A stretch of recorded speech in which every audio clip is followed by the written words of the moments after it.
কি হে বিনোদ, তোমার তো দেখি কোনো খোঁজ খবর নেই গো। বলি হারিয়ে টারিয়ে গিয়েছিলে নাকি? কোথায় আর হারাবো দাদা, কোথাও গিয়ে কি আর শান্তি আছে? কেন কেন, তোর শান্তি আবার কে কেড়ে নিল? হ্যাঁ, কি আর বলবো দাদা, করি তো মাছের ব্যবসা, কিন্তু বউ তো আমাকে মনে করে আমি যেন কোনো কোটিপতি ব্যবসায়ী। ওরে, বউয়েরা এমনই হয়। তা এসব কথা তুই আমাকে কেন শোনাচ্ছিস ভাই? দাদা, ওই হয়েছে কি, আমি আপনাকে দেওয়ার জন্য যে টাকাগুলো রেখেছিলাম, বউ সেগুলো নিয়ে গহনা কিনে ফেলেছে। এখন কি করে আপনার টাকাটা দিই বলুন তো? তা কেন হবে? আমার টাকা দিয়ে কেন তোমার বউ গহনা কিনবে? দাদা, টাকার উপর তো আর লেখা থাকে না যে এটা কার টাকা। বউ ঘরে পেয়েছে তাই কিনে ফেলেছে। তাই বলে আমার টাকা দিয়ে গহনা? এ আমি মানতে পারবো না। আমি আজকের মধ্যেই আমার টাকাটা চাই, যে করি হোক। তা না হলে তোমার সাথে সব ব্যবসা বন্ধ। এ কথা বলবেন না দাদা, আপনি এ কথা বললে যে আমাকে বউটাকে নিয়ে রাস্তায় নামতে হবে। অত কিছু বুঝি নে, আমি এক কথার মানুষ। যা বললাম তাই করোগে গিয়ে।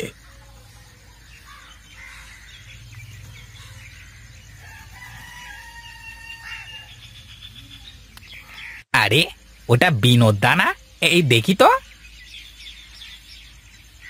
আরে তাই তো, এটা তো আমাদের বিনোদ দা।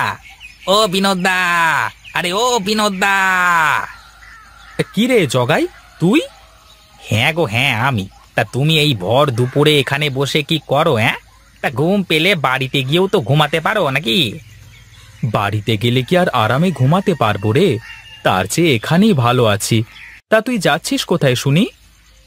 আমার আর কি কাজ, যাই এদিকে একটু কোথাও ঘুরে আসি। আরে যাবি যাবি, একটু বস দেখি। দুই ভাই মিলে একটু গল্প করি। ঘুম তো ভেঙেই গেল।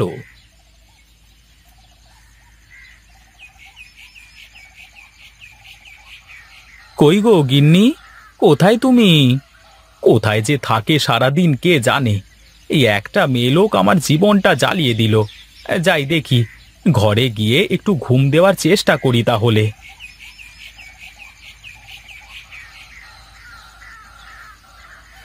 বাহ বাহ বাহ বাহ বাহ বাহ, আমি এত সময় ধরে বাইরে দাঁড়িয়ে তোমাকে ডাকছি, আর তুমি ঘরের মধ্যে বসে বসে সাজছো। কি আর করব, দেখলাম তুমি ডেকে ডেকে যখন না পাবা তখন তো ঘরেই আসবা, তাই চুপচাপ আমার কাজ করছিলাম। দেখো তো আমাকে কেমন লাগছে। খুব সুন্দর, খুব সুন্দর লাগছে গিন্নি তোমাকে। কিন্তু আমাকে বলো তো, এত সাজুগুজু করে তুমি এখন কোথায় যাবে? ওমা, কোথাও গেলেই যে সাজতে হয়, না গেলে যে সাজতে নেই, এ কথা তোমাকে কে বলেছে শুনি?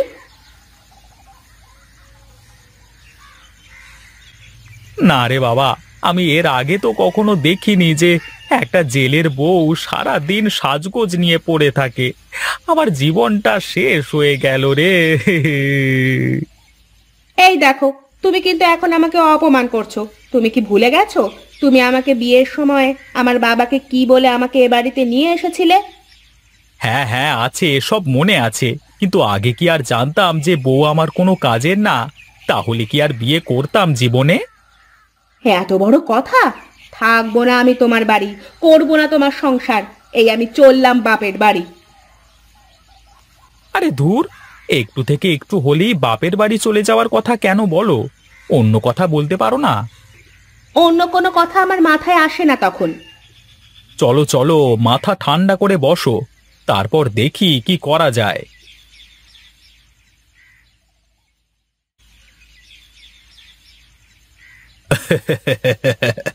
দেখ দেখ রামু, দেখ চিংড়িগুলো কেমন তাড়াতাড়ি বড় হচ্ছে।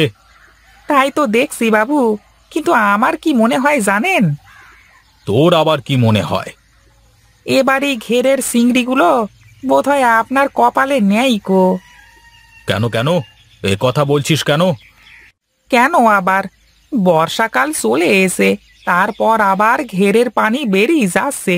যদি ভারী বৃষ্টি হয় তাহলে তো ঘর ভেঙে সব চিংড়ি সারা মাঠে ছড়িয়ে পড়বে। তা তো কথা মন্দ বলিসনি রামু।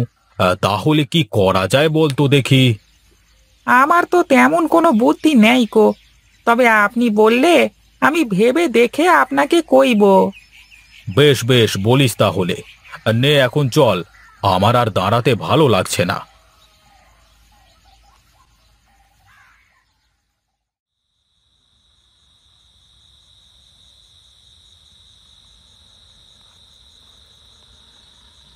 কি গো, তুমি এমন চুপচাপ হয়ে আছো কেন? কোনো কথা বলো না। ভাবছি গো গিন্নি, ভাবছি। তোমার এত ভাবনা কিসের গো, একটু বলবা? কেন, তুমি যে আলমারিতে রাখা ব্যবসার টাকা দিয়ে গহনা কিনেছো, সেই টাকা এখন কোথায় পাবো শুনি? বলি, তোমার বাবা এসে কি দিয়ে যাবে নাকি? কি এত বড় কথা! তুমি আমার মোড়া বাবাকে নিয়ে কথা বললে? সামান্য কটা টাকা নিয়েছি, তার জন্য তুমি আমাকে এমন করে বলতে পারলে? আহা, কেঁদো না তো। এখন আমাকে একটা বুদ্ধি দাও দেখি। কাল তো হারান্দাকে তার মাছের সব টাকা ফেরত দিতে হবে। এখন আমার কাছে কোনো টাকা পয়সা কিছুই নেই।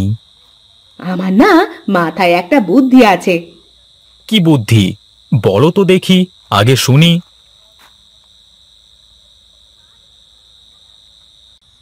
আরে বাহ, এই না হলে তুমি আমার গিন্নি! তুমি কিন্তু আমার বুদ্ধি শুনে চললে লস করবা না। ঠিক আছে, সেসব কালই দেখা যাবে। তুমি তাহলে এক্ষুনি ঘুমাও, আমি গিয়ে আমার কাজ সেরে আসি।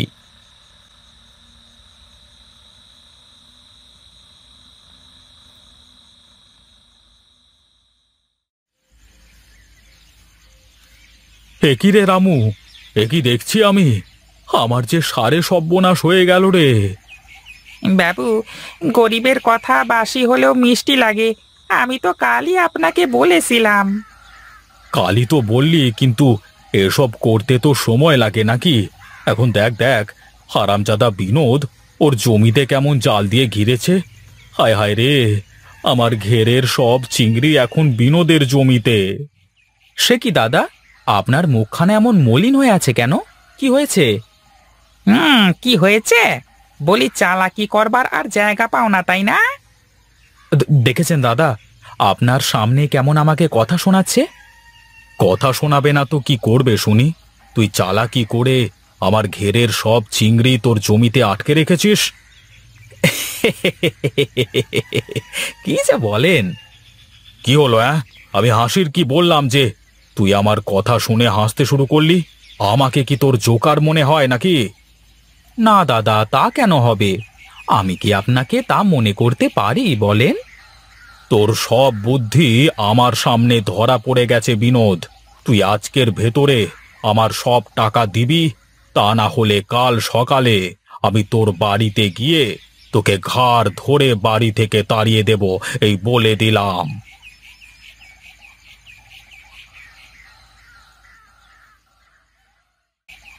কি গো, হারান বাবু কিছু বললো?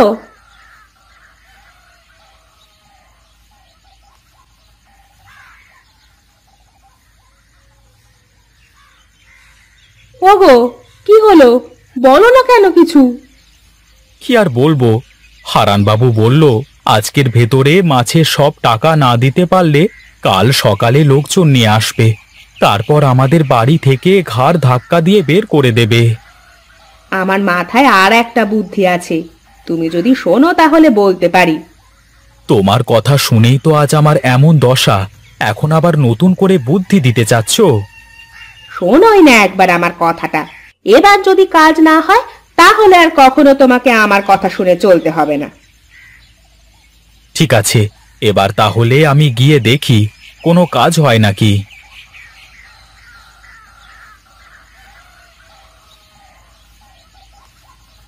ঠিক আছে, তবে এটাই তোর শেষ কথা। কি বলবি বলে ফেল। আপনি তো আমার পুরো কথা না শুনে চলে আসলেন।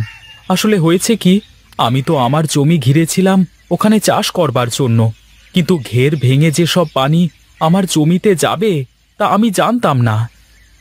এই মোদ্দা কথাটা কি বলতে চাস, খুলে বল তো দেখি। আসলে দাদা, ঘেরের চিংড়ি তো আমার না, ওগুলো আপনারই। তাই যদি আপনি বলতেন, আমি আমার জমি থেকে সব চিংড়ি ধরে বিক্রি করে আপনাকে দিয়ে দিতাম। সত্যি বলছিস তুই? আমার তো বিশ্বাসই হচ্ছে না। দাদা, আমি গরিব হতে পারি, কিন্তু লোভী না। তুই সত্যি খুব ভালো ছেলে রে বিনোদ। আমি না বুঝে তোকে বকেছি। এখন থেকে তুই আমার সাথে এক হয়ে ব্যবসা করবি। আর হ্যাঁ, এখন থেকে তোর জমি আমার ঘেরের সাথে জুড়ে বড় করে ঘের বানাবো। ঠিক আছে দাদা, এত বড় ঘেরে যদি আমরা চিংড়ি চাষ করতে পারি তাহলে তো লাভ আর লাভ শুধু। কিন্তু তার আগে এবারের মতো যাতে ঘের না ভেঙে যায় তার ব্যবস্থা করতে হবে। আপনি কিছুই চিন্তা করবেন না দাদা, আমি সব ব্যবস্থা করে ফেলবো। এখন তাহলে আমি যাই।